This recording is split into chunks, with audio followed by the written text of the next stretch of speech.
Okay, so today the primary focus of this video is going to be to look over how you guys actually perform your dives and how well you perform while doing them, or while attempting them. So from the bulk of what I was able to watch, it's primarily repetitive, so I'm only going to show a couple of examples, and that's about all I really need to show off to really get my point across, I feel. So the primary problems I'm seeing is like staging, setting up for the dive, and then also looking to then also having the amount of people, the right amount of people in that dive. Because a lot of the times I'm seeing either Harp dive someone alone, or I'm seeing reported be on someone kind of just solo hacking and attempting to win the 1v1, or something in that situation where that just shouldn't be happening. Like I do have a couple of good examples in here. However, not all of them are good. Most of them are examples of what we could be doing better. So let's look at the first one. The first one is just really we had a good engage plan, but here let's watch it first. Yeah. So we have Suno climbing up. We're looking to call. We're calling for Nanoblade. We get it off. The only unfortunate thing is that we don't. That they also have ults. That's something that we didn't completely account for when going into this. Which yes, sure, it honestly worked as a great bait. The Nano Blade itself worked as a great bait because that we were able to manage to bait out Tree, Visor, and also their Nano. In that sense, it's a 3 for 2 ult, which is fine. Obviously, if we had our Sombra and our Winston more prepared for that engagement, then that's where timing comes in. That could have been more successful on Suno's part. That would have been significantly more successful if Harp and Aku were both in position to engage into this fight with Suno. So again, yeah, just being a little bit more patient and being a little bit more ready for everyone to be able to engage in that fight. Because if we just waited a little bit longer, it would have been possible. Now, Harp, just a quick note. We don't need, once Suno died here, we don't want to look to re-engage into basically kind of still a nanoed soldier playing inside of a tree with 4 people still up there. Whether that soldier's up, whether Ana's up, this is still a very dangerous fight for us to attempt to even fight into. Just knowing that we have only 2 people really in the thick of the fight. So I think best case, we just reset and wait for Suno to come back. But if we really want to fight that, we'd have to look for the wait time. We'd have to wait out Tree. Okay, on to the next point. Okay, this is a little bit more of a minor note, but I think it's just a good example of what could have been just overall done better with better staging. Again, yes, you're looking for the engage. You're looking to.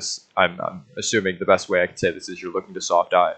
That's very scary to soft dive in Ana, considering all the util that she has, especially looking at what is surrounding her. Because yes, you could look to bait sleep. You could look to bait nade. You could look to bait pull on all of them. You could look to bait turret.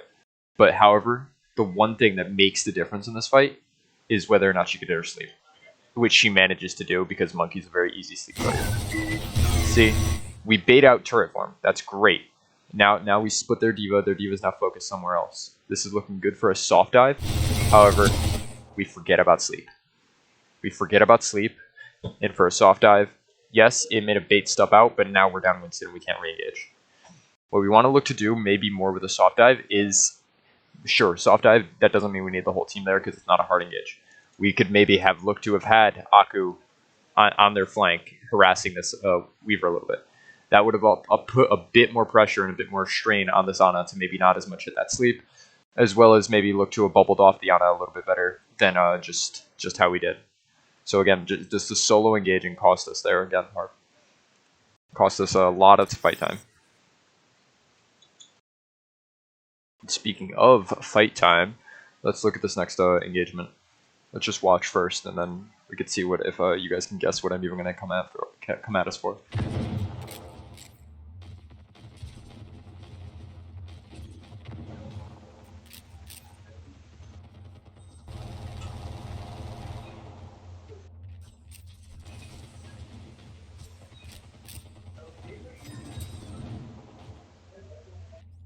What are we doing?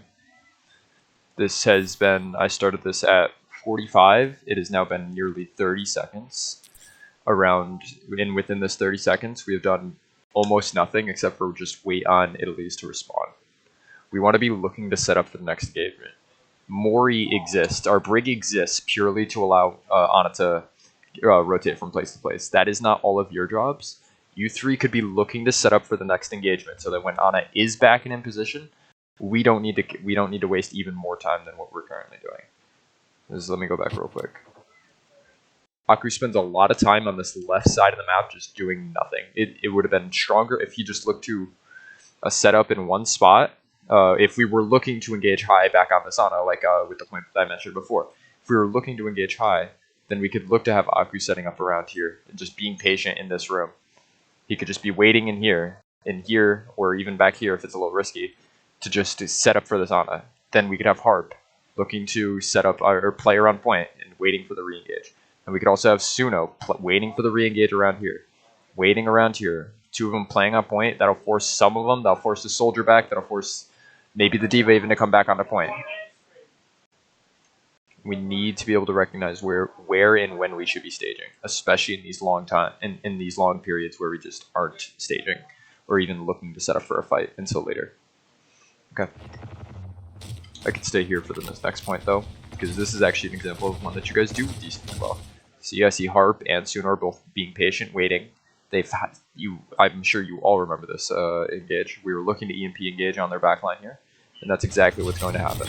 It's played out very well. Very good EMP, hits 2 targets, allows Suno to come in with for the insta assist onto him, and it allows Harp to go for the insta assist on this Lifeweaver, which now everyone should be calling Lifeweaver, whether he got nanoed or not, he is the next target, because he is still very pickable. But overall, great attempt at a dive. Great job there. Let's move over to Lijiang now. This is no longer from 2 scrims ago. This is from our most recent scrim, I believe. Yes, where we had reported back. So what we're primarily here again, we're running dive, which we did the first round of Lijiang.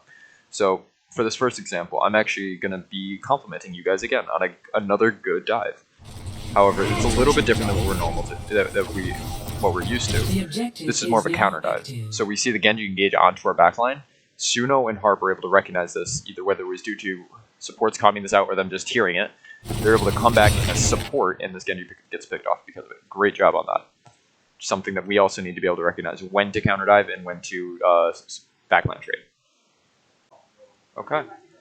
Another example, another great example, very similar to last time.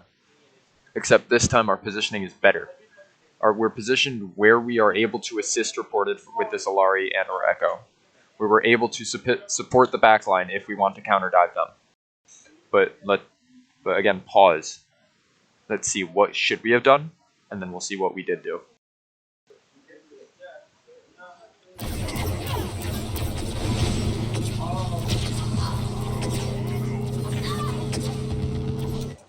And what happens there?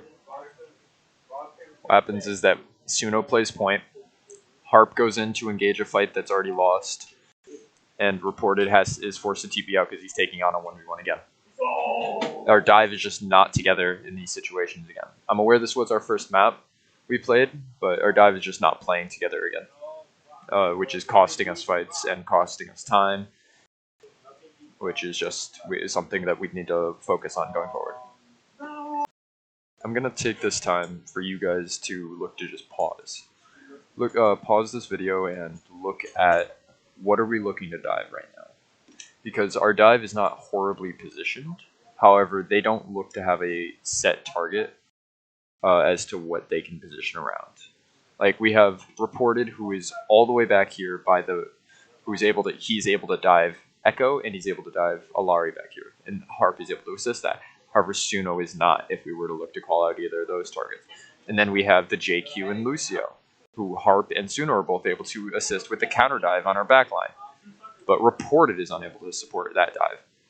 We just need to look and recognize what we're looking to dive, what our initial target should be, and then also look to see how are we going to do this. Position around each other, position around what our dive target wants to be, instead of just creating a line.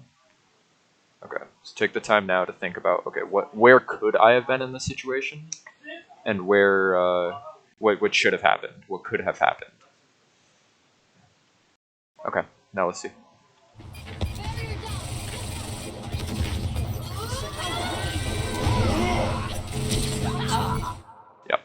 So basically, what did happen there is reported looked to engage a fight. Whether he calmed it or not, it's a little irrelevant because he still ended up losing the fight. And with that loss, he found himself in a solo situation, and then Harp and Suno weren't able to assist. And then Suno played patient, wasn't able to assist when the Lucio and Junker Queen just decided to take out the support line. Very hesitant, while also just not having one set dive target, or yeah, just staging was poor again. This is actually the last example I have, but this is an example of another good dive that you guys had. This is on Toronto of our most recent scrim. I think you guys actually played this one, not Toronto, the map in total, great, but this specific dive, this looked really strong from you guys.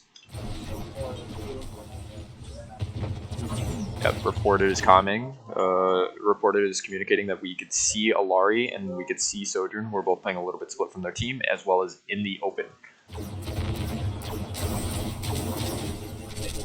Harp's able to recognize it, and now they go in for the hack and pick off the Sojourn. Sure, Alari pops Q. That doesn't matter because Winston's playing in bubble. Even if he got hit by Q, Sojourn's fine. And Alari ult is not going to kill Winston. And now Suno's able to come up with a follow-up almost instantly after this fight began, maybe a couple seconds later. And now he's going to be able to assist. And now look, Mori's in. It's now 4-on-2 on this dive. The only thing that could have been better is the time to kill. That is it, but that's all manageable, and it will come with time of working on a more consistent and precise dive. But great job on that, and I believe we even get a couple of picks, but doesn't matter. So hopefully that helped you guys get some insight as to like what we need to work on going forward with the dive. I know tomorrow we have reworks coming out and updates, so some things will change, but I don't think the overall premise of this dive will. Like just the general staging, setting up for the dive, as well as the timing when it comes to engaging onto that dive. That's going to be the focus of the week. So let's get at it. Fighting.